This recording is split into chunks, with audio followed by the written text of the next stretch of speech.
ఆంధ్రప్రదేశ్ అసెంబ్లీలో 2026-27కు గాను వార్షిక బడ్జెట్ను ఆర్థిక మంత్రి పయ్యావుల కేశవ్ ప్రవేశపెట్టారు. ఈ ఆర్థిక సంవత్సరానికి 3,32,205 కోట్ల రూపాయలతో బడ్జెట్ను ప్రవేశపెడుతున్నట్లుగా తెలియజేశారు. తమ దృష్టిలో బడ్జెట్ అంటే కేవలం పద్దు ప్రకటన మాత్రమే కాదు, రాష్ట్ర అభివృద్ధి, ప్రజల సంక్షేమం అన్నారు. జోడెద్దుల బండిలా పరుగులు పెట్టించాలనే సంకల్పంతో రాష్ట్ర బడ్జెట్ను ప్రతిపాదిస్తున్నట్లు ఆయన వివరించారు.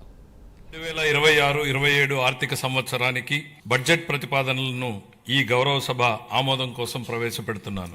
ఈ బడ్జెట్ ఒట్టి జమా ఖర్చుల లెక్క మాత్రమే కాదు, 5 కోట్ల రాష్ట్ర ప్రజల ఆశలు, ఆకాంక్షలను నెరవేర్చేందుకు ఉద్దేశించిన రోడ్ మ్యాప్ ఇది.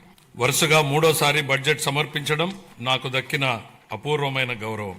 ఈ అవకాశం ఇచ్చిన ముఖ్యమంత్రి చంద్రబాబు నాయుడు గారికి సర్వదా కృతజ్ఞుడిని. మా దృష్టిలో బడ్జెట్ అంటే కేవలం పద్దుల ప్రకటన కాదు, ఇది అంకెలకు అతీతం. రాష్ట్ర అభివృద్ధి, ప్రజా సంక్షేమాల్ని జోడెద్దుల బండిలా పరుగులు పెట్టించాలన్న మా దృఢ సంకల్పాన్ని బలంగా చాటి చెప్పే ఒక ప్రకటన.